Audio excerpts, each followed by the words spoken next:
Hi drummers, welcome to episode 3 of the Drum Interview series. Today I have Mr. Oli Baxendale here with me. He was my drum tutor throughout school and actually helped me get through my grade 8 box school exam and also prepared me for my drum tech audition, so he helped me out massively, and I wanted to get him here today to show you, well, for him to share some of his insight with you. So, I mean, first of all, we'll just start with a few of the normal questions. First of all, could you tell us about how you came to be a drummer?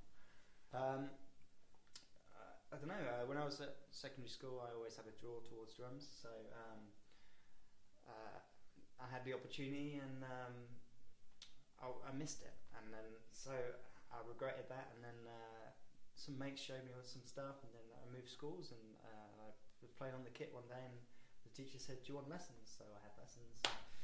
What age was that? Sort of 13, and then after the first year I was grade 4, and I just worked really hard on it. Yeah. And the next year I had to make a choice for my GCSEs, so I chose music and aced it, got an A, better than anything else I got. Yeah. Basically B's, but A in music, so I was like, I could prove to my parents that, you know, I want to do this for the rest of my life. So I did, and the rest is history. Yes, that's it. Brilliant. Well, okay. So once you started your journey, who and where did you study with? After that, I went to. We moved up here. I was down in Winchester at that time, so we moved up to Aylesbury, my parents, and I went to college at Amersham, and then I went to drum tech, which was completely opposite. You know, it was well organised, it was structured, it had some world-class teachers. It was great. You know, so I did the 1-year course, which you did as well. Yeah, that's right. From your influence, so. And it was, and you know, I'm sure you'll agree with me. It was an amazing course because it was so condensed, but you learned so much. Yeah. And I went in knowing this, like every kid does, think they know everything. You know, but I know this much when I went in, and I came out knowing this much. Yeah. It was like a real eye opener. It changed the music I listened to or appreciated, and it just made me more aware of what's out there. So then I did a degree for 3 years at drum tech as well, and then I went out into the world and started playing and teaching professionally. And I knew this much when I left drum tech, and I've learned 10 times much being out there playing. That's how much you can learn via experience. You know, but what college gave me was the foundation for that. Without drum tech, I wouldn't have had that platform to launch myself and do what I've done. So. Yeah. So once you found that you'd learnt enough, well, you'd expanded your knowledge so much, and you kind of redefined your way of playing and everything. Did you find that your influences changed? Yeah, of course. You know, I think my evolution through musical styles has been rock into funk. Yeah. And then everything just went, you know, I was like, wow, look at all this stuff. Pop, obviously pop as well at the same sort of time. But then after that, I was like Latin and, you know, later with jazz. That was the last thing really. But reggae and, you know, all that sort of country and, you know, those sort of things. And it was just like, there's too much out there it's kind of a little bit, you feel this bigger, you know, because you're like, there's so much out there. But never get bogged down with that. That's a bit of advice I give. You know, take it one step at a time. You know, set yourself goals. You may think there's all this stuff to practice, and we all do, don't we? You know, there's all this to practice. So you know, hone in what you want to do, and go for that first. If you think you're weak at something, and you want to work on your weaknesses, then that's a great way to go. But also, if you want to get to this point and you want to be this kind of drummer and play in that kind of band, think about what you need to play in that kind of band and work on that. You know, it depends what direction you want to go in. You are what you eat, sort of thing. Absolutely, you know. But don't waste time messing around saying, oh, because such and such thinks, you know, that the only way to play is this way. You know, you've got to try and. That's the great thing about drum tech. We had so many teachers, and they were all. This guy was great at reading, so you learn. All your reading stuff from him, and you know, and this guy's got a wicked technique. So technically, you try and just be a sponge, and you get all the reading you can out of this guy, and all the concepts, and you know, stylistic stuff, and you just kind of draw from everybody. You know, there's not one way to do something, and that's really important to know. And I think when I was younger, that wasn't really a talked about thing. It was like you would do it this way, and which is rubbish. And obviously now these days it's a lot more. Benny Greb talks about in his DVD, and you know these guys. It's not just one way to do it; it's many ways. You know? Yeah. So. Definitely. Yeah. So I mean, this leads me on to who are your current drumming heroes? Well, Benny Greb, I love his. I saw him in clinic with Steve Smith, and I never heard of this guy. And my techniques teacher, Paul Elliott, was behind me. Yeah. And we had Matt, my friend, that taught you as well. We were sat there, and Benny Greb did his 15-minute clinic thing, and there was a little break while they reset the stage, and we went. When even Paul was blown away by this guy. He was so musical, his taste, touch, his great pocket sound, technique. He's just musical with it, you know. And I think that kind of leads me on to the big one is Gadd, Steve Gadd. You know, just groove, pocket. You know, I love that. You know, on the Buddy Rich thing with Gadd and Weckel and Collier. And they're all shredded, and then suddenly Gadd goes into this groove with a cowbell, and he's just like... Yeah. And all the drummers in the audience are blown away. Not by the chops, by the groove. Yeah. And that's the power of what a groove can do. And that's, you know, music's, you know, 95% of the time we're playing grooves, 5% maybe a solo. Yeah, so that's, you know, I love that kind of thing. And there's so many interesting grooves out there. You know? So definitely. So Gadd, obviously all the others, Weckel. I love Weckel. Collier is wicked. Buddy Rich. If you like jazz, Buddy Rich is insane. But he's got phenomenal technique, speed, and his chops and his ideas. He's musical with his phrasing and stuff like that. But beyond that, just his swing, his groove, the swing. When he just plays a swing pattern, it's you know, if you're into that music. You know that sort of style. You're like that. Wow. It's awesome. You know. Definitely. And he's got all the other stuff. You know. Just that swing blows your mind. But then he's got all the other stuff. You know. That's awesome. Cool. Well, we'll go back onto like for you as a drummer then. So what was your biggest achievement in drumming been so far? I did about 9 years of teaching. So I set up a sort of like you've done now. Yeah. It was great, and I learned a lot teaching. A lot about myself, a lot about my own playing, and a lot about how to practice. You know, and things like that. And it was great, and I've still in touch with some of my students. Some of them are out there playing and stuff. It's brilliant. You know, such a great feeling. You know. And then I thought. While I was teaching, I got an offer to do a cruise ship, and I wanted to sort of. I thought, what better thing to do than to travel the world playing drums? And that was always a goal. And I just started teaching you and some of the guys, and I built it up to a point, and I thought I can't do it, so I turned it down, and I regretted it. So 2 years later, I got another option. They asked me again, and I did it. I went for it, and that's when Matt covered. And so I started doing the ships. I was working for P&O, and I was in that kind of fleet. There's two main bands, if you will. You get like duos and trios and stuff, and maybe a jazz trio on some of the older ships. But you get the party band, which does which is one I was in. You do like the party nights, so you do the tropical night and the 60s and 70s night, and then you do the ballroom.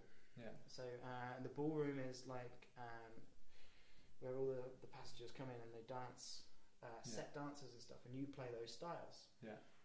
Now I've never played some of these styles before, and so we'll get onto that, you know, in a bit. But that's so important, and so that's one band, and then the other band is like the reading band or the orchestra. So you get the orchestra as like a 7-piece band, and that's a lot of reading, a hell of a lot of reading.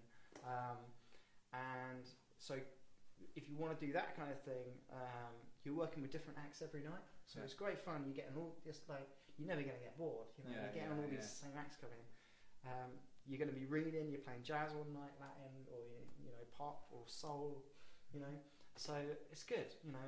It's a good one to do as well. And the other band they have sometimes on some of the newer ships, they've got a 5-piece reading band that does all the tributes. Yeah. So you'll be playing like the Queen show, Yeah. a Phil Collins show, you know, they've got a wicked Freddie Mercury, who's got a wicked show, and, but loads of people, Annie Lennox tributes and stuff like that, and awesome. so that's the ships, you know. So you are making a career out of the drumming then, very much. Well, yeah. So I did that for 5 years, and then now I'm. I mean, I took that as far as I could go with it.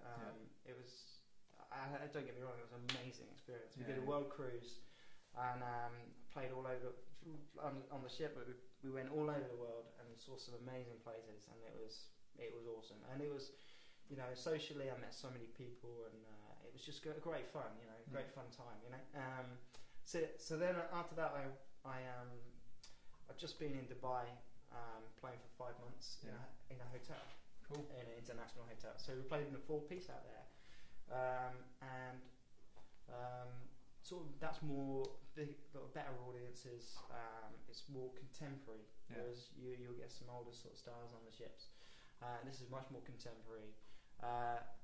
So I did that in a 4-piece. Then I applied for Our Live, which is what I'm doing now, which is probably going to be the biggest thing I've done so far. So I start that next week in Hong Kong. I'm flying out to Hong Kong.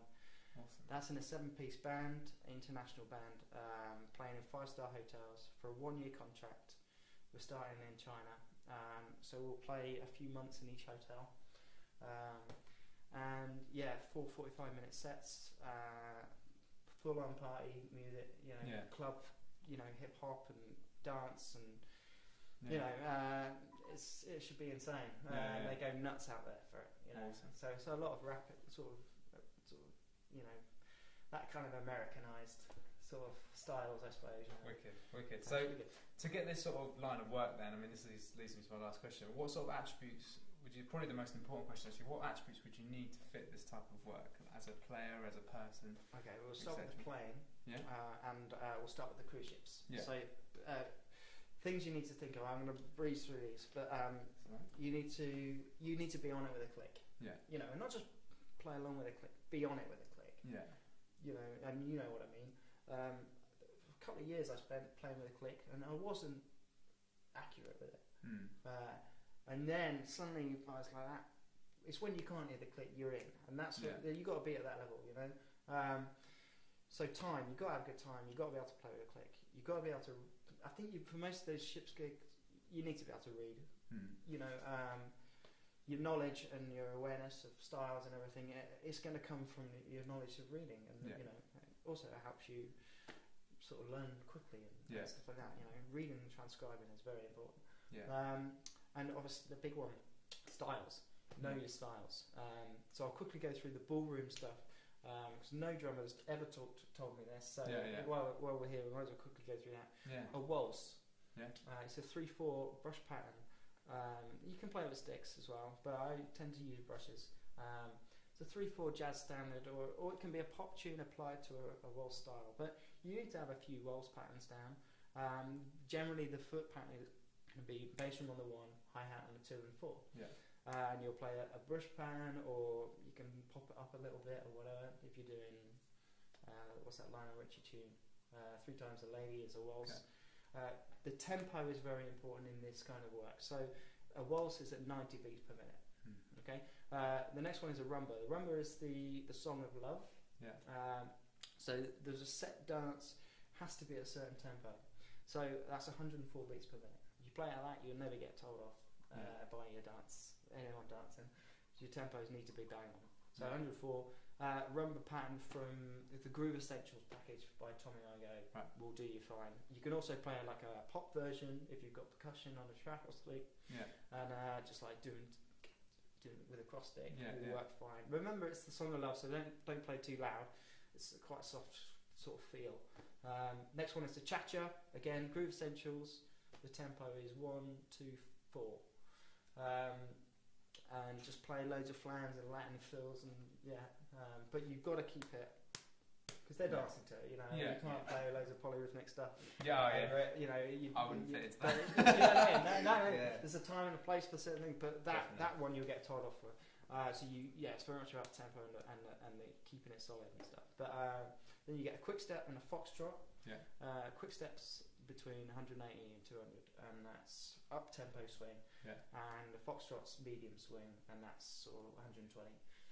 Those are your main, and the tango, 128 beats per minute. Again, groove essentials pattern will do you fine. And those are the core things you'll need to do a ballroom gig on that. And then So for the gig you're going on to do now, what do you say is now? important now? Knowledge of. I think you need to have to get into the gig. You need to. I think you need to maybe have a website. You need to have some videos of you playing. It needs to be show contemporary stuff. You need to show that you can perform on stage. You're not going to be like this on stage. You've got to, you've got to give it some. You've got to know contemporary styles, like more hip hop and things like that. The audition they sent me for the one I'm doing. The auditions they sent me 14 tunes to learn in 3 days. Video it and upload it to YouTube and email them the links, and I was in Dubai with no kit. Oh wow. So I had to, after the gig, I had to go and between the hours of 3 a.m. and 8 a.m. practice, record, then I uploaded it, and it was worth it, but it was tough, but it was, sometimes it pays off, and it did, which is great. So but this band's going to be a lot more kind of about entertaining, full on entertainment, more of what you would see as a pop gig, I suppose. Playing for one of those artists. So. Excellent, cool. And then sort of as a person, then what attributes do you need just in general? I mean, this kind of applies to everything. When I was doing the teaching and the function scene in sort of London and the UK, it was you turn up to a gig at the weekend and you'd say I only spend a few hours with these people, but on a cruise ship or on a hotel gig, you're with these people 24/7. It's a different thing. You have to be tolerant of people. You have to be an honest and nice person. Some people aren't going to be the same type of person as you. They're not going to want to play music all the time, or some people want to go out drinking and all that. And that's fine. You accept those people. You have to work with them. You have to be. Don't be the guy that's causing the problems. That's how you're going to get flown home or left in this port. And that happens. When you get fired, sometimes you can be in a real difficult situation to get out of and get home. Be responsible. Think about what you want from the gig. What's more important, going out and getting really drunk, or keeping the gig? You're there to represent the company that you're working with, the hotel you're working with, or the ship, the company of the fleet that you're on. You're there representing your band and your bandmates. If you mess up, it lets the whole band down. So you got to be. That's why a lot of the younger people don't get employed. Sort of 19 to 21 don't get employed in these kind of gigs because they're not sure they're mature enough to be able to trust. To behave themselves on that kind of thing, and depends on the gig, and there's always exceptions to the rules. But I've lost a lot of friends on the ships when they've been kicked off because they've been drinking, and you're like, if you want to go, then you want to go, I suppose. But you just be careful of that. If you want to keep the job, if you want to stay working and earning money as a drummer, then you need to behave yourself. Do the job, act professionally, on stage and off stage. Awesome. That's the biggest bit of advice I can give. Cool, man. Just be a good guy, and if you get problems, then just have someone you can email, someone a to mediate. Someone that you can say, this situation's occurring. How's the professional way to act? And having that's really really useful. That's cool. it. Just travel the world, play drums, and you'll have a great time. Awesome. Well, thank you very much for coming in today. No worries, buddy. Been a pleasure. Really Great appreciate it, mate. Yeah, cool. Nice one. All right, take it easy, guys. See you soon.